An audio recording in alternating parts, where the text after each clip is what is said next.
Welcome to Heart and Mind Talks, a podcast for female entrepreneurs navigating life and business. I'm Vanessa Ortali, award-winning speaker and coach. Join me and expert guests as we uncover how to make success simpler, more fun, and feel truly aligned to you. Don't forget to subscribe and share this episode with someone who could use a little extra love and inspiration. Let's go. This is going to be a fun one. I know so many of you have a message to share and want to do more public speaking so that you have a platform to share your message with the world.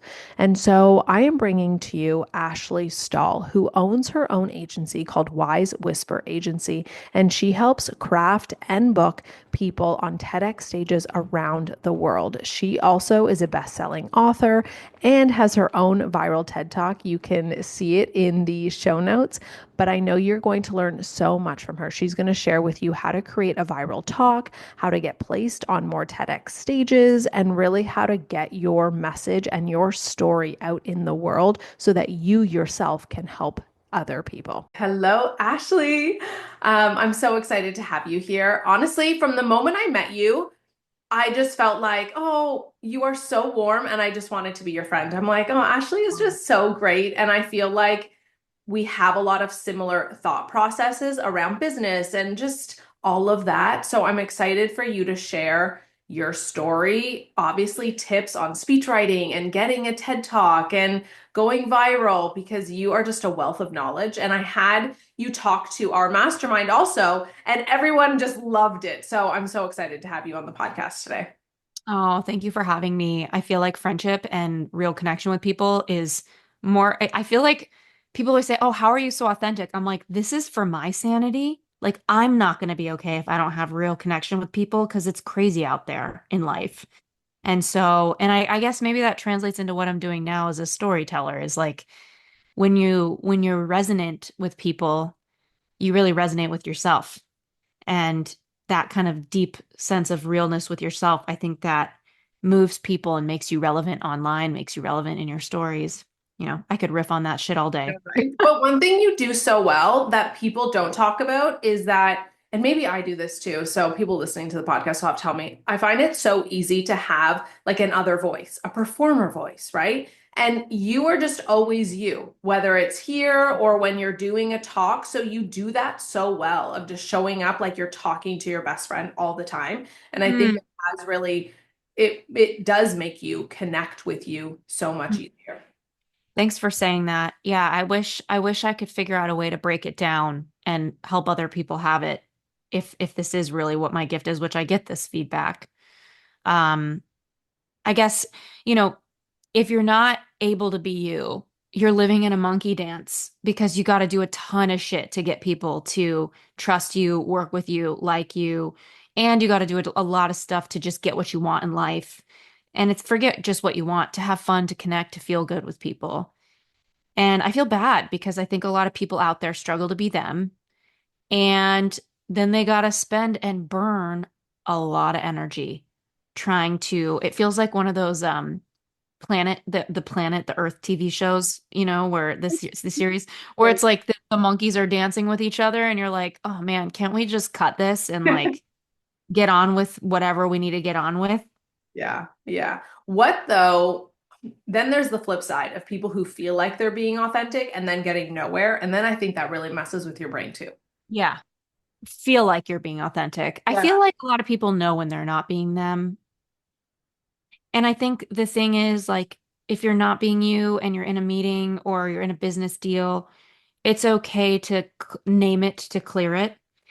Meaning you can say, I don't feel like myself right now. I'm sorry if I'm coming across that way. Or, hey, I had some nerves. Or, hey, something's been going on in my personal life today. I'm sorry if you're feeling that.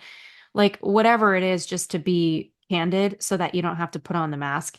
I do think, we live in a world where there are certain niches and business deals and I know a lot of people in venture capital, for example, it's all about what degree you got and what your track record is, and it's very competitive and scarcity is actually very real in that space. It's not like I can bring my spiritual self to the table and say abundance and trust and be you. It's like sometimes being you isn't really safe and you need to calculate that. But I would say most of the time you can choose it. And Just being candid with where you're at is so key. And it's interesting because I coach a lot of speakers, not myself, but through my business. And while we've booked, 100 people or more at this point on the TEDx stage, just 8, I was telling you this week, and we've helped craft hundreds of keynotes and political campaign speeches and TED Talks and all these things. I will say that people are confused on what it means to be them Hmm. because sometimes we think we're quote unquote just being ourselves, but we really need to grow. There's a lot of nuance in this, right? Like, and you see it in romantic relationships. Like, I'm just going to be me. And it's like, well, what does it mean that you're just going to be you? Are you not growing where you actually need to be an in integrity person? Like, does BU mean that you're going to spend more money than you make and completely destabilize your relationship and your life and your family? Like, what does just be me mean? So sometimes just being me is actually this wounded trauma narrative that we need help with. And as a life coach, I'm sure you've seen that left, right, and center. We all have work to do, including me. But other times, and again, this is all nuance, people say, I'm just being me. And what they don't realize is that's not really you. That's just a Mr. or a Mrs. Potato Head that you've made up. And, if I tune into my Mrs. Potato Head, it's like, I like cupcakes and I like rap music. And it's this whole identity that I've decided that I am. And sometimes that's as liberating as it is a prison. And we forget that who we are is changing all the time and that we are these growing, these moving, these organisms. And the most important thing in life, amongst very few, I would say, is allowing yourself that process. The dignity, there's a dignity to that. And What people is, feel it. yeah, what has your process been like? How did you feel like you have come to who you are right now? Yeah, it's actually, I think people find my process probably very threatening for them because we live in a world where people want answers now when they realize that who they are isn't who they are. So my process has been to have years in between my identities, at least professionally, right? Because there's my personal stuff, my personal life, which some people would argue that it's one of the same, right? I would argue that there is some differences. There's things that are private and personal that are not professional at all. Um, but what I will say is I was a career coach for 12 years. I would say I loved it for 6, I liked it for 3, and I didn't like it anymore for 4 or 5. And in those 4 or 5 years, my money, my income, my mastery, my expertise, they were all tied into career coaching. And I didn't know who I wanted to be yet after that. I just didn't know. And my answer for that, and I think a lot of people find this to be threatening for some reason, is to be in slow simmer energy, to work the least and make the most I can. And there's a lot of privilege in that. Not everybody can be in that position. Maybe for some people, it means if you're the A plus person to do an A minus job because your A minus is still a lot of people's A plus. And in that 10%, you have a little more life, a little more freedom, a little more looseness with yourself. But for me, I remember thinking I need to take on the least clients load possible and make the most I can and enjoy my life and allow this slow simmer to lead me into who I'm going to be next. And it took me maybe 2 to 3 years. I would get these whispers like, oh, wow, both of my TED Talks went super viral and so many people are asking me for help. And for a while, I was like, oh, I'd love to write these. And I thought, well, customer acquisition is going to be kind of hard because you book a talk and then you have 3 months until it's like the very short runway for the customer to realize I exist. So I kind of like left that. And then I met a booker and she was like, well, I help book people TED Talks. And then I realized like, maybe I can turn this into something, but can I rely on the booker? And then I learned how to do it myself and I trained a team to do it myself. So it was a multiple year process where now we have a business that is doing millions of dollars of revenue. We went from a team of 2, me and a writer, to a team of 25 and full-time employees all over this, country. But that life decision of becoming this person next in my professional self, it took a few years of iteration, of slow simmer, of conversation, and of being in the unknown, of being in, I don't know who I'm going to be next. I don't know what's going to work for me. And a lot of people aren't willing to give themselves that permission. And a lot of people aren't questioning the reality they're in to make that real for them. for example, they might say, I got to pay my bills. I can't do this or that. I would ask them, well, how much are your bills really? And can you lower them? Can you give yourself that space? I don't know. I think about evolution and like Darwinism, and I'm like, who came up with this 40-hour week? It wasn't it Ford, like the car company, you Interesting. know? I don't know the answer to that. I think it was Ford that came up with the 40-hour week. And it's like even diamonds, right? Like, wasn't it a family that came up with diamonds being Yeah, a a marketing campaign. Yeah. yeah, it was a marketing campaign. So as a society, we really buy in and we forget all the alternatives, and my heart is so in touch with all of those. Yeah. I remember when I first left corporate and went and did my own thing, it took me a while to wrap my head around. I don't have to work 9 to 5. It Yeah. can look different. And my growth was similar to yours. It was painful. It was over a couple of years. I remember in the winter, stopping work at 4 or 5 o'clock when it got dark and just meditating, journaling for hours in the evening, crying, like really healing and doing the thing until I started to, kept following those breadcrumbs, like you said, right? Would you feel like your business almost was created by accident following those breadcrumbs? I intended for it to do well. I intended for this offer. I think there's a lot of people that are discovered by accident because they're so talented. Like the singer that sings at a birthday party, and then there's an agent there, and that whole story that we hear. Yeah. I was intentional, but I will say there have been multiple times in my life that I was intentional and I was thinking too small, and my goals ended up being met tenfold. Like my first e-course, I remember thinking, oh my gosh, if only it was like 2014, 2013.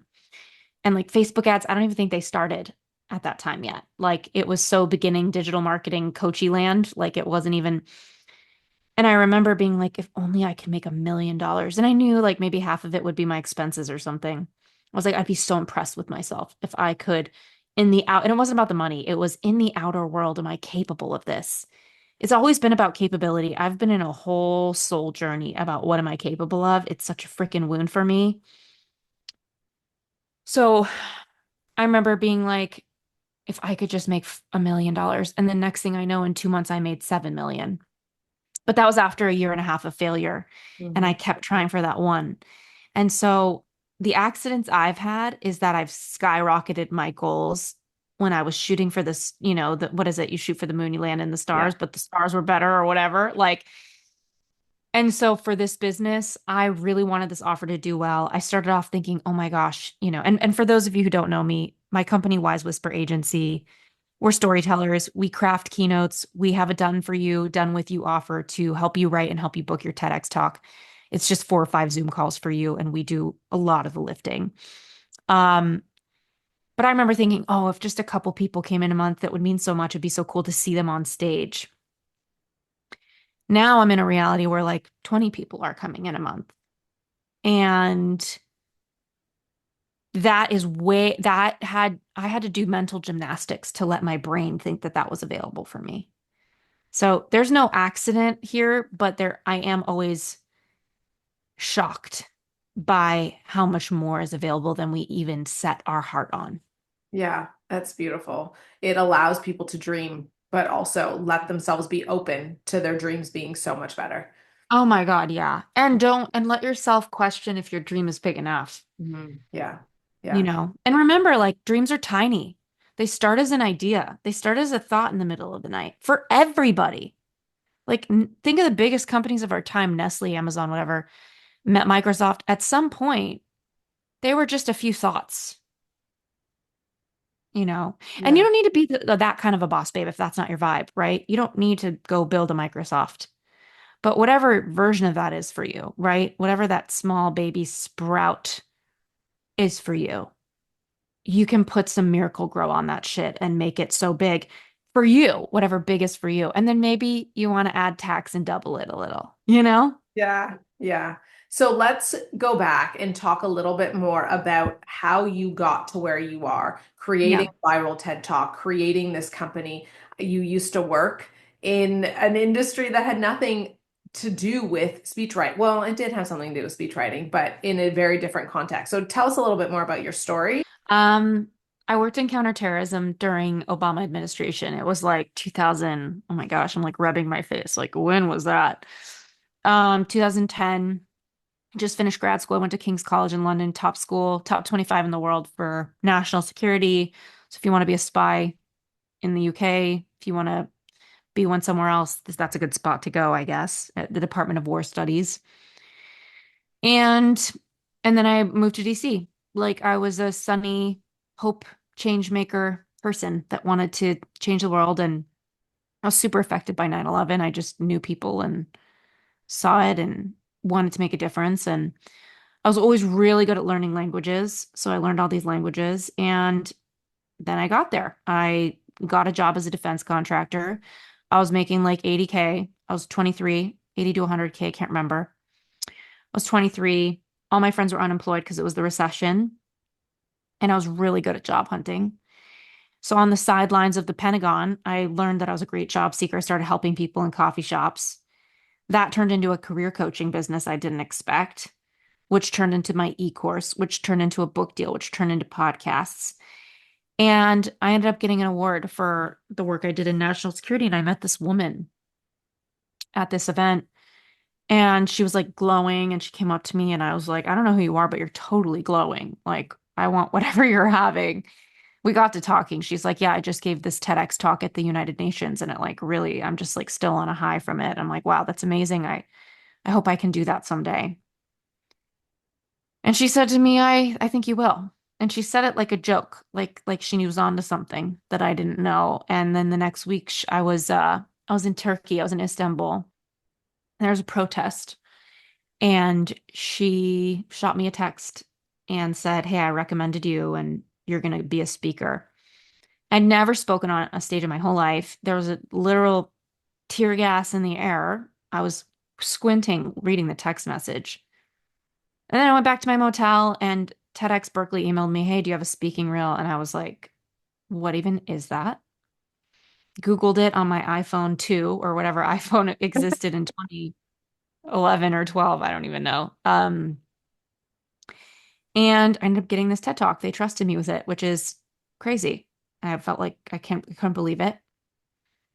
And I ended up stepping on that stage 4 months later. And in between, I went up to one of the speechwriters in the administration. I said, "Hey, how do you write one of these?" And he gave me some tips for like a half hour. And I took his structure, a practice, and the talk went viral. And it gave me 80% of my leads in my coaching business. It gave me like 3 book deals came to me. And then I was like, I got to do another one of these. Why are all of these people I know doing PR and all this stuff, which PR I respect, like there is a value there. But why are we spending so much money on all this stuff when we could just do a TED Talk? Like that was my thought. I'm like, this is insane. So I ended up giving another one, and that one went crazy viral. And that one got like 12 or 13 million views and went in the top 100, top 50 on the TEDx channel. And then I got an agent, and then I got a spokesperson deal for 4 years. And I literally can trace probably $2 to $3 million of consulting back to these 2 TED Talks. And then I just realized like going viral, it may not be easy, but it is simple. You simply give the best talk you've ever given. And you pour yourself into not just the writing, but the presentation. And at Wise Whisper Agency, a lot of the clients who come in, they're very supported by us because we're helping with the writing, and we have some of the best writers in the world. People who have written TV shows like Succession or The New Girl or Lizzie McGuire or some of the shows I grew up watching. Our one of our speechwriters, her movie was #1 on Netflix for like 2 weeks, a couple weeks ago. So it's like, get the best talent. And if you can't afford it, get your best writer friend with you. And and practice until you're blue in the face, because the TEDx channel, TEDx has 41 million subscribers. TED has 25 million, which means that they are the biggest stages in the world. And what's so cool about them is that you don't need to have a speaking career, you don't need to be a speaker, and you can get up there. So why would you go on a bajillion stages one after the next if you could just skyrocket yourself on the biggest one? Yeah. So yeah, these are just some initial thoughts, but that led me to creating Wise Whisper Agency. So many people asking me, how'd you go viral? How'd you write that talk? That's the best talk I've ever heard. Very flattering. At first, I didn't really believe them, but then when it kept going viral, I was like, damn. And I started hearing from so many people. I'm like, and it's interesting because I went on these speaking tours. The talk got me not only an agent in these book deals and all this stuff, but they got me international licensing deals in a lot of my courses. And my agent put me on tour. And after 40 speaking gigs, I was like, my speaking fee went from 5K to 30K a talk. And I was like, I don't want to do this. Like, I don't want to be on stages. I want to write the talk. That's who I am. I'm a writer and I want to help people write. And it was really interesting because I don't know, there was a period in time where I just couldn't find where I would belong in the workplace doing that. And eventually people started coming to me. And then eventually I partnered with a booker. Eventually I learned how to help people get booked. And now we have our offer to help you write and book your TED Talk. And we have our offers to help you brainstorm your keynote and write political campaign speeches and get you booked on any sort of stage. We book people on South by Southwest and all these things. But it started with this one little idea. And so now, Wise Whisper Agency, our goal is to be the best speech writing house and speaking agency in the world. We're not agents as far as like we don't negotiate you to be a paid speaker. Our offers to get you on stages as a speaker that are not TEDx. Um, we really book you a lot as unpaid speaker with the goal of you promoting your book, promoting your services, getting clients. Like that's the angle we come from with it. So we're not a fit for everybody. But there's a lot of people we are a great fit for. And yeah, there's a lot of fun. There's a lot of meaning in it. It's hard. I'm building a huge team. Some of the most talented, visionary people I know, not just the writers. Like our creative director, she wrote speeches for Steve Jobs' executive team. She spent 13 years at Apple. She wrote Apple's Credo or helped write it. So it's like these are not normal people that I'm working with. It's definitely made me look at your career, my career, everybody's career differently. It's put me with the question, like, why do anything when you could be the best? And I don't mean that from a pressure place, like be the best, put pressure on yourself. I mean, like, only work with the best talent. Like, let people go if they're not the best. Don't accept people's excuses. I had a salesperson come in and she was like, your leads aren't good. Meanwhile, the other salesperson's closing like a unicorn. And I would have never questioned it if I didn't have two people that I was watching, right? So in business, you got to trust your intuition, right? And that comes down to your work quality, your talent, your vision. I mean, I could go into that kind of stuff forever. Yeah, it's interesting because now you're also talking about being an entrepreneur and the challenges that you've had expanding your team, expanding your company. But then you've also been basically showing us, obviously, the advantages of being on a TEDx stage and how that can funnel into your business. It's basically part of a funnel because you're using it for your courses and or book deals and all that. So how can people prepare whether they work with you or not? How can Yeah. people prepare themselves to actually get on more stages, really understand themselves, their brand, so that when they come to you or they decide to write a speech, that they actually know what they're talking about? I think first of all, like help is underrated. We're not always necessarily supposed to know what we want to do. We need things pulled out of us. Whenever somebody works with us, for example, on their TEDx or their keynote, they have a creative director and a writer on the account. And so every Zoom call they do is a creative director, and their job is to pull their life out of them, pull their story out of them. And one of our creative directors was a psychologist and a hypnotherapist. So, and she happened to have been my life coach for a lot of years. And I was like, God, you pull things out of me that would be so good for these clients. So, um, there's so many different ways you can get clarity on your story. So I encourage people to do a timeline of their life when they work with me to be like, what are the significant events of your life? And I think the story is always unfolding too. So how do people know when it's the right time to get on a TEDx stage? I think it's always the right time, and I'm biased, but to me, I'm like, hey, do you want to have a brand asset in your business that will feed you leads for years to come?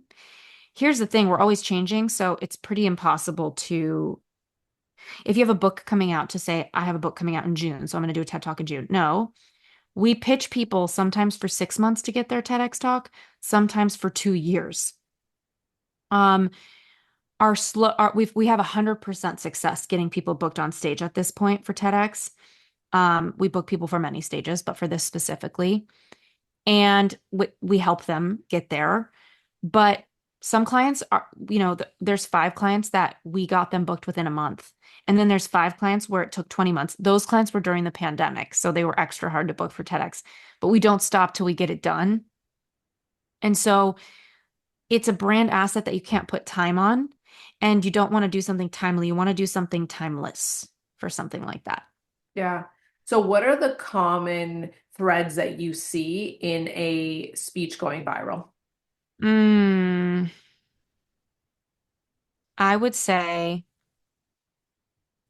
the first thing is an opening story that is personal and that brings people into a moment in time. So, one of the mistakes people make with storytelling is they talk about something, they don't bring people into something. So, there's a difference if I tell you, Vanessa, you know, I was at the beach yesterday with my sister and she said something that hurt my feelings, versus that's talking about something, versus saying, last Friday it was, 9:15 in the morning, and my feet were like in the sand and this ice cold water came across it and I felt this pang in my chest, and I look up and there's my sister and she's got tears in her eyes. And next thing I hear her, she says this to me. That's bringing people into a moment. Yeah. And there's a real, Great how you just did that. I you felt it. know, Yeah, that was cool. I'm in this game all day, girl. I'm in this game all day. Yeah. And I'll also link in the show notes your viral TED Talk because you start out with the story of how your father Yeah. was called. Yeah. Yeah. So her father was called by a scam artist and Yeah. said that you had been abducted or taken. Yeah. Yeah. Somebody called my dad and said I was kidnapped. And it's crazy. To this day, he still can't watch my TED Talk because No. he's so shaken up by the existence of that moment in time for him. Um, but yeah, he was called by somebody that said they'd kidnapped me, and there was a woman screaming on the other side of the line that was intended to sound like me, and he was almost scammed into paying his life savings to them. So it's crazy because this is kind of the world we live in. Like the world is not getting any more regulated on this front, you know? Yeah. Yes. So it opens up with that. But you know what's really important about that opener is that, number one, I'm telling a story from his life, not my own. And I really want to highlight that because people who are listening right now, I think a lot of people feel pressure that they need to have a story about them, versus you can tell a story about someone else and it can be a powerful story that's relevant for your topic or your content. I think that putting too much pressure on yourself to always have interesting stories can kind of kill your momentum in writing a talk. So, number one, I wrote my dad's story. I think a lot of people on social media feel like I need to have some deep story about me, and they feel like they need to overshare and tell everything and deeply excavate within themselves to always have these stories. I think that's really toxic for a lot of people's state of being. The second thing is that that story about my dad getting a phone call I was kidnapped really has quite little to do in retrospect with the topic of my talk. The topic of my talk was about how to figure out what you want in life. Um, what does that have to do with my dad getting a phone call I was kidnapped, right? And if you really look at the speech, what I did was I drew a bridge between my dad's story and my content. And the reason I did that was because the story demanded people's attention so well that I wanted to lead with a story that would get people's attention because I knew how important that is to give a talk. Like when you open up a talk, your job is to get people's attention and to get them really present with you. Like you're not going to be an effective storyteller. You're not going to get through to people if you can't get them to listen to you right away. And in the first, it's like a job interview. In the first 30 seconds or whatever have you, people are deciding if they should listen to you or not. Yeah. Have you ever heard, I'm sure you have, the advice that what you don't want people to know is what you need to share? Like your brand and your stories in your pain and the things that you're most embarrassed about? Yeah, I think there's something to that, but I think we've gone too far with it. Like, yeah, I do think that, it reminds me of my absolute favorite quote in the world about creativity from Martin Scorsese, that what's the most personal is the most creative. I love that quote because people are always like, how do I be relatable? And I'm like, you're asking the wrong question. Just say what feels really personal.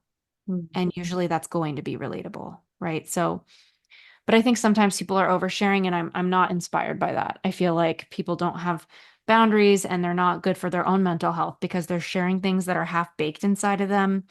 And it's almost like they're just getting out there. And I say this with I sound judgmental, but with little judgment because I've been this person. It's almost like we can become these dysregulated people, just like emotionally dumping on stage with no real integration and responsibility and awareness of how to help the person from where we just left them and shared. Um, so yeah, I think the word integration is key. For me, I know I can only share something vulnerable when I've processed it and can also share how I moved through and what that looked like. exactly. Yeah, because when it's too raw, I know I'm not going to share from a good place. Exactly. And I think that that's the mistake here that we're seeing all the time is like people want to share, but I'm like, have you integrated this? Like, what are your actual thoughts now from this moment in time? Like, how has this changed you? What would you recommend to people because of this? Like, and sometimes I feel like I'm like, this is half baked, and you actually have a responsibility to get up there a little more integrated. But that's just my belief system. And that's Yeah. what I try to encourage in my business is for people to like really get up there with stories that are a little more baked. So then, do you ever tell people? I know you said it's always a good time for a TED Talk, but do you ever tell people you actually need to process this more before you can talk about it? No, because our creative directors will sometimes just bring them in and do exactly that. Like, oh, wow, it sounds like you have some processing to do. So let's unpack this a little.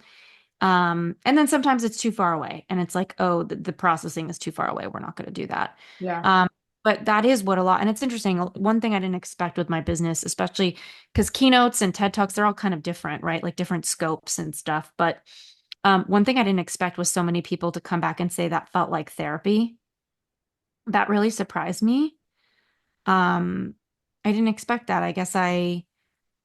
But it is because we're going right into their lives in a way that maybe they never have.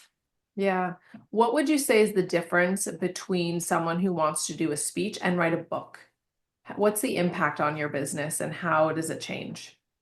I think a lot of people, first of all, aren't really considering their identity of who they want to be in their career when they think about these things. Like clients who come in for a TEDx talk, I'm like, what do you want out of this? Do you want authority? Do you have a big company like a Patagonia and you want to put the founder in front so people have a deeper connection to the company, which is very effective? What do you want out of this? But if people don't think about that, it really misdirects what they're doing because beneath the speech, there's what it's about for the audience, what you want people to walk away with, and then there's what it's about for you. And I think people need to be pretty clear on that because if you're not, you might attract more speaking engagements and you don't actually want them, you know?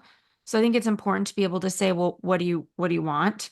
Um, and I'm losing myself. Remind me your question, Vanessa, because I was totally Yeah. going into, No, yeah. that's great. And so I was asking the difference between a speech and a book. Yeah. So I think with a book, it's a body of work. And I think a lot of people go into writing a book and we actually ghostwrite books for people. We just don't really offer it very largely on the open market. It's kind of like a back pocket thing we do. Because a lot of clients get attached to us. We write their TEDx and they're like, wow, this is the best writing I've ever seen. Can you write my book? And then sometimes we'll do it. Um, and what I found is that you do need to have a baseline of content. There's too many people out there, and this sounds so cynical, but they're like, I want to talk about not being a victim anymore and empower people. And I'm like, for sure, that's like powerful stuff. But what do you have to say about that? right? And I think too many people are like not tuning into like, where do you really have original thinking? Are you willing to like step into bringing original thinking to the table, helping people learn from you? You know, not everybody's meant to be a content creator, respectfully. I Yeah. don't even know, and I say that with all the openness that maybe I'm not, like I feel like my gift is helping with people's psychology, helping bring stories out, helping with frameworks, helping with good writing. Writing is my gift. I know that. What's your brand and how do you think differently? I think the difference with Wise Whisper Agency and any other company is number one, we are committed to being the best writers in the world. So if you come in for a keynote or a speech, this is not like a random writer we found on Craigslist that is working for 50 or $100 an hour. These are world-class people who have written movies that have won Sundance. Like these are people that have a certain vibe. Like I don't know if you've ever watched Grey's Anatomy, but at the end how they pan out and they see the hospital scene and they start to talk about life. Like I hire writers that can write like that. And so, um, and that comes from a place of me being a great writer. And so this company is being run by somebody who can do the work herself and meet that standard. And so it's the standards are insane, like not a normal. And then I think the second thing is our ethos. We don't want to create offers that are hard work for the people coming in. We want to create offers that people come in and say, "Whoa, they just took this huge thing and made it very simple. I can't believe how simple this was to get done." That's who we want to be for people. And you personally, why are you doing this? Why do you do Yeah. what you do? I really believe that stories are medicinal and that when you can put words to the human experience in a way that people may not be able to do for themselves because they're not words people, they're not storytellers, not everybody is, right? People are great at other things. When you can put words to their human experience, you help them make sense of things that they haven't made sense of yet. And in a way, you're kind of medicinal as a storyteller. Yeah. And in a way, you're helping people process the human experience. That gives me a lot of energy to be somebody that can help people do that. You talked about encouraging people to actually write out their story timeline. Yeah. Can you talk a little bit more about that? Yeah, I think that in life we've all had different inflection points, and it's really important to ask yourself what those were for your storytelling, just for any reason, just to know what those are for you. And inflection points can be many things, like they can be conversations. I mean, they could be as big as a wedding, but they could be as small as a conversation. And I think that's a problem that I see all the time is that people think of an inflection point like a wedding, like they got married. And I'm always trying to impart to people that that doesn't have to be an inflection point for you. Did that change the way you think? Some friends I have, I'm like, how is married getting married change everything? They're like, not really. It's the same. It almost wasn't an inflection point for them, but society thinks it's an inflection point. Yeah.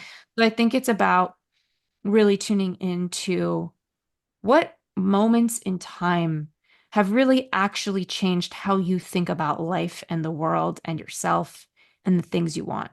Those are your inflection points. Yeah, it's true because so many people will do something like a wedding and say just because they think they should say it, oh, it changed my life. It was the best day of my life. And then It you sounds really start asking, well, why? How did that feel? Why? What changed for you? And they have nothing. Yeah, exactly. And I say that without judgment because I'm like, that's all gravy. Like it's just not an inflection point. It's an important moment, but it's not an inflection point. It didn't change the way you think necessarily. Maybe it did. So I think people owe it to themselves if they want to be a storyteller to ask those questions. Can you share an inflection point with us? Yeah.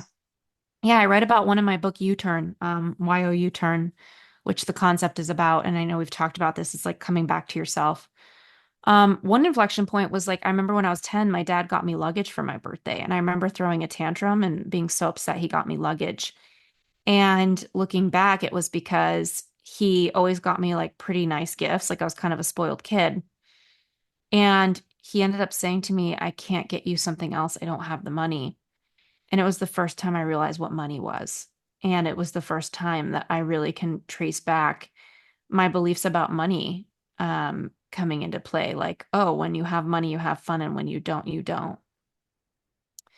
And that stuck with me. And that was an inflection point for me. Yeah. And ever since I've been a kid, I've wanted to earn a great living. And I think a lot of it is tied into that moment. So funny because I feel like so many people have inflection points around money, Yeah. right? And it just frames that money mindset. I remember I took my allowance, or I don't know, I had gotten money for something and I went to the corner store and bought my brother a little car. But it was super expensive for the car. The little car might have been $5, $10. And I remember my parents making a huge deal. Oh my God, it was so expensive. But in retrospect, it was $5, $10. Who cares? And Yeah. then, from there, you always are thinking, is it too expensive? Do I have money? Do I not have money? It's so fascinating. Yeah. It is. And I mean, it makes sense, like kind of going back to our earlier conversation. It's like we weren't necessarily born to work 40 hours a week and have AI and be these things. I mean, I guess we were because we do, but um, we're living in a world that is requiring us to play by the rules that were set by someone else to participate in society. It's really an achievement to be here. It's really hard to go to school, get your degree, earn money, put food on the table, have kids, put food on the table for them. It's like actually just basic living is a huge achievement. So anybody listening, no matter where you are, like you're doing great if you're listening to this podcast. Yeah. Um, and so I think money is very much a reflection of the matrix we live in and the responsibilities we have. And I can say fortune favors the bold, but sometimes, like you said, people are discovered by accident. They start singing in a bar. Next thing they know, they're Rihanna. And they have millions of dollars, and all they're doing is having fun with. I'm sure it's not. I'm sure there's moments that aren't fun, but you know what I'm saying. It's like life is very unexpected, and all we can do is our best. Yeah. So what's next for you? Where are you at personally, professionally, and what's your intention over the next year? The question that I've been sitting with in my business over the years is like, how do I create something that actually supports me in being feminine in my career? Meaning like opportunities just come to me. People just know who I am. And being authentic, because I'm going to hate myself at night if I go to bed and don't like me, just like all of us. Um, but if you don't build your brand or your story, somebody else will. And I mean, fun fact, your customers can create a Yelp account and just like for you, right? And they can create your Yelp page and have people write reviews about you against your own. So create your brand or it'll be created for you. Yeah, what's next for me is just like really committing to building a business that makes the world better. And I really feel that. Like, you know, I got a few crying voice notes this week. Somebody saying, her words, she said, working with your team was the greatest honor of my life. And to have put something together that people can feel that kind of value from and pay us thousands of dollars feels like I'm doing something. Um, Especially because it's tied to my gifts. I feel like myself choke up about it. Um, and I think it took me all the way to being 37 years old to get here. I think in your 20s, you're just trying to get by and pay your bills. And then as you grow, you realize there's more and you go and you want to pursue it. So Yeah. I'm grateful I get to be this person. And it's so beautiful that you know your zone of genius, you know your gifts, and you Yeah. found a way to live there every day. Yeah. I do live in it and I'm really grateful for that because I think that that's what the world needs more of from all of us is like if you don't know where your gift is, figure it out. That's what my first book is about because you can't really make the impact you want to make in the world without it. Well, do you have some tips for entrepreneurs and just women for us to really figure out where is that zone of genius so that we are spending time on the things that matter and then outsourcing the others? I would say the super tip is like ask the people in your life that you feel like get a good pulse of you. When have you seen me at my best professionally? And like ask parents, friends, colleagues, like people that get a sense of you. And if it's friends that haven't seen you in your career, just like when have you seen me at my best? Where do you feel like my skills are? You don't want to outsource your intuition, but do just collect information. And I feel like there's a lot of value in asking yourself, like, what skill set are you using that really matches that? But yeah, that's what my book is about because I feel like nothing is worse than like building a whole career on being someone else. Like that sounds exhausting. Like what a horrible way to make money. Like, I don't want that for anybody. So if people want to share their gifts with the world, share their message, and want to work with you, how do they do that? Where should they go to find out more about booking their TED Talk and getting you to help them either write their keynote or write their speech? Yeah. I mean, we love helping people with these things. And we've been helping some of the greatest thinkers of our time, like books I grew up reading. It's so surprising these authors and these thinkers come in, but we've also helped people that it's their first talk of their life, And so I would love to hear from anybody who feels like they're ready. You can just DM me at Ashley Stahl or go to wisewhisperagency.com, fill out the contact form. Um, Let me know you come from Vanessa so I could give you $1,000 off whatever you get from us, at least within 90 days of this episode coming out.